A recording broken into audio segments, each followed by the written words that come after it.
अस्सलाम वालेकुम नाज़रीन, आप सैम टीवी ऑफिशियल के ऊपर मेरी वीडियो देख रहे हैं। आप मुझे लाउड इसलिए बोलना पड़ रहा है कि बारिश के दौरान ये वीडियो बन रही है और शायद आपको आवाज़ कम आएगी। इस तरफ देखें आप, यहाँ पे रेस्क्यू की कश्तियाँ खड़ी हुई और पीछे आपको जो एरिया नज़र आ रहा है वो सारा दरिया का एरिया, और दरिया ने इस वक्त इतनी तबाही मचा दी है कि राजोवाल वाला बंद टूटा और उस बंद के टूटने की वजह से आज पानी इतना ज़्यादा आ चुका है कि ततारा गाँव के पास मैं खड़ा हुआ हूँ। और ये हिफाजती बंद जो बनाया गया था, ये देखें इस तरफ से ये भी पानी आ रहा है सारा। बताया जा रहा है कि सुबह जब तकरीबन 11-12 बजे का टाइम था तो यहाँ पे पानी का कुछ ऐसा नामो निशान नहीं था। जैसे ही बंद टूटा है ये पानी इस तरफ आना शुरू हो गया और कैमरामैन जूम करके दिखाए तो इस तरफ ये बंद बांधने की कोशिश की जा रही थी, जिसको दरमियान में छोड़ के यहाँ से भागना पड़ा है।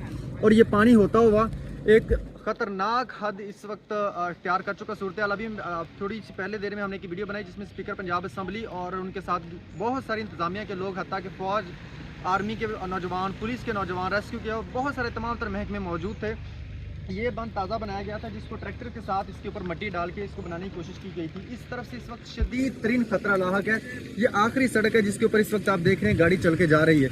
ये गाड़ी वाली सड़क अगर अल्लाह ना करे ये सड़क टूटती है तो यहाँ से पानी सीधा गाँव की तरफ जाएगा और स्पीड उसकी इतनी तेज़ है कि अगर मैं थोड़ा सा करीब आके दिखा सकूँ, कैमरामैन से कहूँगा ज़रा नज़दीक आएँ और ये दिखाएं कि इस वक्त ये स्पीड कितनी तेज़ है। इस वक्त ये जो पानी चल रहा है ये सारा राजोवाल से आ रहा है, ये भी दरिया का एरिया है और ये भी दरिया का एरिया है और दरमियान में ये थोड़ा सा बंद था और सड़क थी, लेकिन ये टूटने की वजह से इस वक्त एक हो चुका हुआ है सब। अल्लाह ताला आप सबकी हिफाजत फरमाए। मज़ीद इंफॉर्मेशन भी आपके साथ शेयर करता हूँ।